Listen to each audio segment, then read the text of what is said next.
Hey, do you prefer to find the joy in life, or do you just want some help with that? If so, you're in the right place. So come on in and join the Joy Bunny clan. This is the My Slice of Life podcast.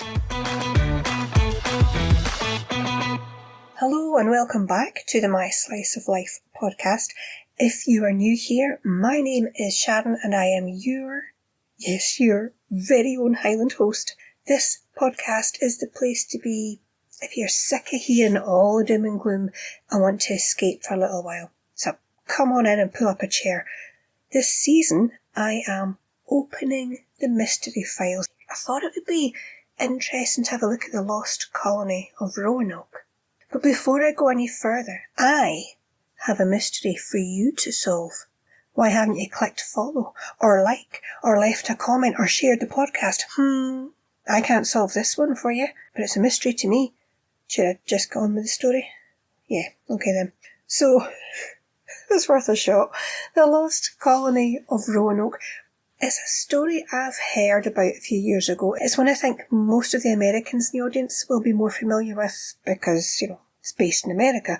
But it isn't one I knew all too well, so I did a little digging. And one thing I found straight away is that when you start reading about it, it's very easy to become tangled up in all the history. Now, as I'm not a historian and this isn't a history channel, I've tried to simplify the sequence of events as best I can. If I get a couple of things in the wrong place, forgive me. What I do know is we start with Sir Walter Raleigh, yes, the potato man, who was a favourite of Queen Elizabeth I. Well, at least until she found out he'd married one of her ladies-in-waiting. Anyway, he sponsored 3 expeditions to Roanoke Island, one in 1584, then 1585, then 1587, as part of his charter to explore and colonise North America in the name of the Queen and Great Britain and so on, as they were prone to do in those days. The Roanoke colony was an attempt by Sir Walter Raleigh to found the first permanent English settlement in North America. And while it was Sir Walter Raleigh who sponsored and funded the Roanoke expeditions, it was Ralph Lane who actually founded the first English settlement on Roanoke Island in 1585. Roanoke Island is in what is known today as Dare County in North Carolina. Remember that name, Dare. Now, Ralph Lane was appointed governor of the colony in 1585, but Lane's colony had a few problems. A few big problems. One was a lack of supplies, and an even bigger one was very poor relations with the local Native American tribes. A resupply mission by Sir Richard Grenville was delayed. He'd gone off to get supplies, so Lane abandoned the colony and returned to England with Sir Francis Drake in 1586. But Grenville arrived 2 weeks later, but then he went home too, leaving behind a small detachment to protect Raleigh's claim. So he left a small group of men on the island. In the name of Queen and Country, this is our wee bit of land, who used to hear and protect it. Now enters the hero of our story, John White, who was an artist and a cartographer.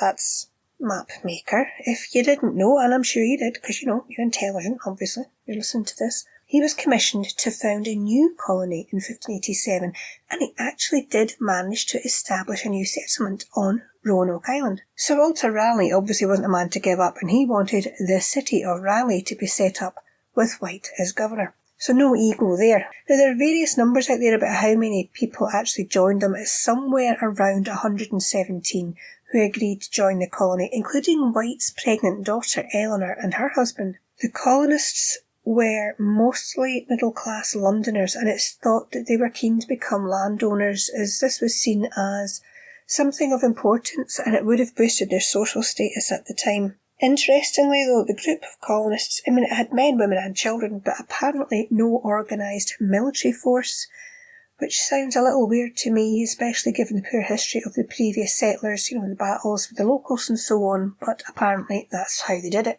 A lot of reports I read make it sound all nice and pretty about White settling the colony, but I found one which said that the expedition to the colony had 3 ships in total.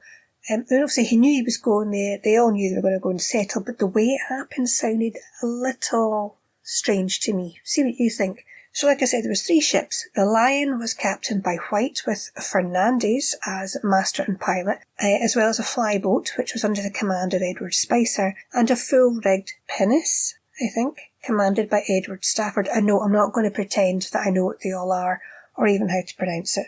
Pinnace, pinnace, pinache. I'm going for pinnace. They left, I should be serious, right? Professional, come.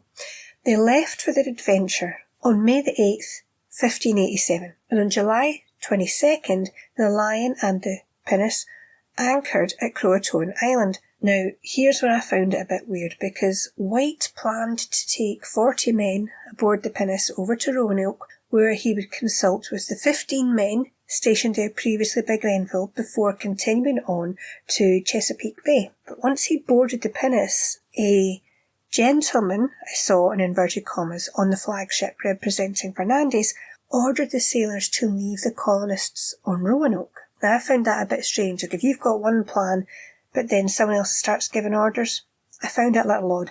But the following morning, apparently White's party located the site of Lane's colony. Now, the fort had been dismantled while the houses stood vacant and overgrown, and there was no sign that Grenville's men had ever been there except for human bones that White believed were the remains of one of them maybe killed by Native Americans. On July 25th, the flyboat arrived and all of the colonists were now on the island.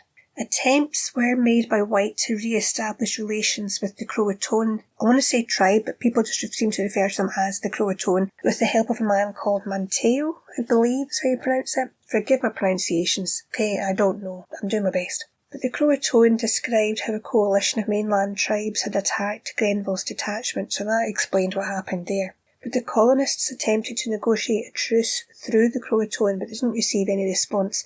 But they had a good relationship with the Croatoan, so, they would trade and they seemed to work quite well together and get on well together. It seems that there were a lot of disagreements, scuffles, and a bit of murdering of various people from various groups from here on in. There's a lot of history. But in other words, the locals weren't too happy about having yet another group of incomers trying to take over. I can't say I really blame them for that. I mean, how would you feel if it happened to you? It's okay for us sitting here saying, but it had to happen. If you were in their position, you might not be too happy about it. Anyway, back to our colonists. Try to stay focused, stay on course. So on August 18th, 1587, Eleanor Dare, that's John White's daughter, remember, she gave birth to a daughter christened Virginia in honour of being the first Christian born in Virginia. Now, I'm also assuming that's why the area is now called Dare County. Told you, remember the name. Apparently there are records showing a woman called Marjorie Harvey gave birth shortly after, but nothing else is known about her child, which I find odd. Obviously, you get no points for coming second. But it didn't take long before the colonists began having problems with supplies and also wanted to have more people come join them to help with the building, the growing and so on. So they persuaded Governor White to return to England to explain the situation and ask for help. He apparently agreed, although a bit reluctantly, and departed with the fleet on August 27th, 1587. He did tell them, don't worry though, I'll be back within 6 months. He didn't know it would actually be 3 years before he would be returning to the area. There was an agreement made, though, that if they had to leave the area, the colonists would leave a secret message letting White know where they had gone. I've also seen a lot of talk about them saying, head 50 miles into the main. Some people take that as mainland, some people take that as down the coast. Nobody really knows for sure. But it turns out John White's timing and luck were not good from this point on. After experiencing a difficult journey, White returned to England on November the 5th, 1587, but by this time, reports of the Spanish Armada mobilising for an attack had reached London, and Queen Elizabeth had prohibited any able ship from leaving England so that they would be able to take part in the coming battle. It seems John White did get a few opportunities to try and get to Roanoke at least. I say try because they didn't turn out too well. During the winter, Grenville was granted a waiver to lead a fleet into the Caribbean to attack the Spanish, and White was permitted to accompany him in a resupply ship. The fleet was set to launch in March 1588, but unfavourable winds kept them in port until Grenville received new orders to stay and defend England. You don't know whether you're coming or going with this, do you? Two of the smaller ships in Grenville's fleet, the Brave and the Roe, they were deemed unsuitable for combat, and White was permitted to take them to Roanoke. So the ships departed on April 22nd, 1588, but the captains of the ships attempted to capture several Spanish ships on the outward bound voyage, to improve their profits. But on May the 6th, they were attacked by French mariners, or it could have been pirates, they don't seem too sure from what we're reading, but that was near Morocco, and nearly 24 of the crew were killed, and the supplies that were meant for Roanoke got taken, leaving the ships to return to England. You see, this guy's luck is just awful now. Then, following the defeat of the Spanish Armada, England maintained the ban on shipping in order to focus efforts on organising a counter-armada to attack Spain in 1589. Now, there's obviously a lot of history here about the battles between Spain and Britain, but I want to really focus on the colony, so I'm not going to go into any more detail about the war, all that went with it. But John White would not gain permission to make another resupply attempt until 1590. And when he did finally get to Roanoke Island, when he returned, it was August 1590, and he found that everyone had vanished. Now, you may have heard this, that the only remaining signs of the colony were two things: the word Croatoan carved into a post, and the letters CRO carved into a tree. I'm thinking maybe it was a small tree, and they just couldn't fit Croatoan on it, so they went for the post to actually finish the word. Don't know. But here's what's weird. All the houses had apparently been dismantled, and what he found in their place was a well-built fort, apparently. Now, remember the code they'd agreed they'd leave behind? Well, he obviously thought that the words carved into the post and tree were to tell him that's where they went. But he also found that the houses were dismantled, and anything that could have been carried had also been removed. There were several large trunks, including 3 which belonged to White, which contained all the belongings he left behind in 1587. They'd been dug up and looted, emptied, not sure. Also, none of the colony's boats could be found anywhere along the shore. So all he had to do now was find them. Easier said than done. He tried to go to Croatoan Island, but a storm made them turn back. Apparently they'd lost anchors, they couldn't stop, they had to just go back. There were attempts made by others to find the group, but they too seemed to have been thwarted by bad weather every time. So, did the colonists all go to Croatoan Island? I'm kind of thinking, if no one else can get there because of the weather, how did they manage? Nowadays it's known as Hatteras Island, and it is the location which many people believe they did in fact move to. At the time of the colony's founding, the Hatteras Indians, as they now apparently get called, they occupied the island, and a popular theory supposes that the colonists joined the group of Native Americans to overcome their lack of resources and knowledge of the land. But there are other theories. Of course there are. It wouldn't be a mystery without them. See, we don't know how long they stayed in situ after White left. They were expecting him back within 6 months. So did some of them starve to death in that time? Did they know enough about the weather in the new home to be able to successfully grow crops? Was there a drought that year? Some people think there was. Did they just succumb to disease? Did the group split up? Some went one way, some going the other, with the idea that whoever White encounters first tells them where everyone else is, so he can find the whole colony. Now, some say they could have been wiped out by hostile Native American tribes. Others think they may have been absorbed into the local population, either voluntarily or not, or maybe they married into the Native American tribes. The speculation that they had just assimilated with the nearby, Native Americans, that appears in writings as early as 1605. There were investigations done by the Jamestown colonists which produced reports that the Roanoke settlers had been massacred, but there were also stories of people with European features being seen in Native American villages. But again, no conclusive evidence was found, and that's what's so frustrating about this whole story. Nothing seems to ever be conclusive, nothing's ever, here you go, here's what we found, this proves it.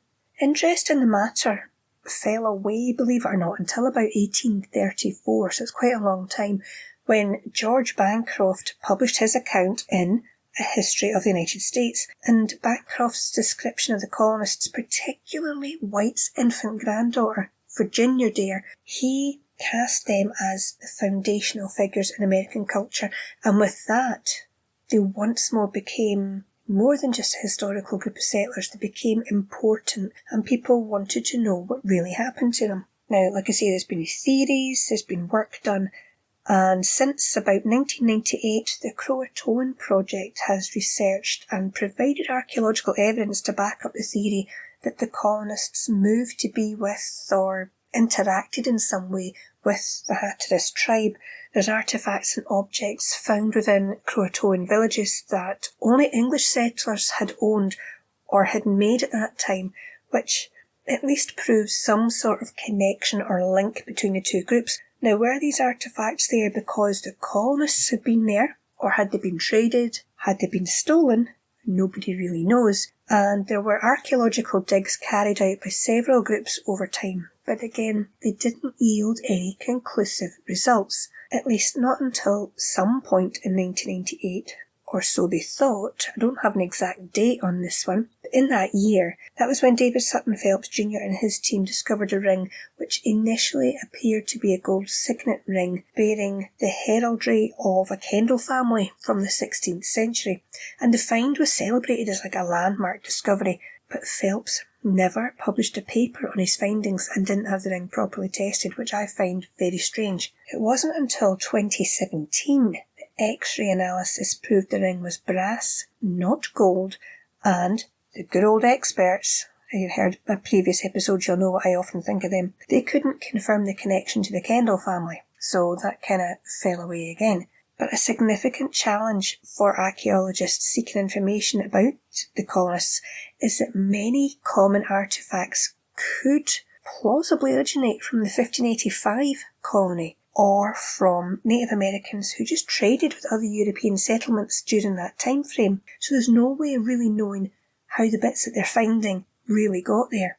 It is interesting to note, though, that few human remains of any kind have been discovered at the sites related to the Lost Colony, and one explanation for this could be the shoreline erosion. Apparently the northern shore of Roanoke Island, where the Lane and White colonies were located, lost 928 feet, that's 283 metres roughly, between 1851 and 1970. So it's highly likely that portions of the settlements are now underwater, along with any artefact, sign of life, or anything that we really want to find.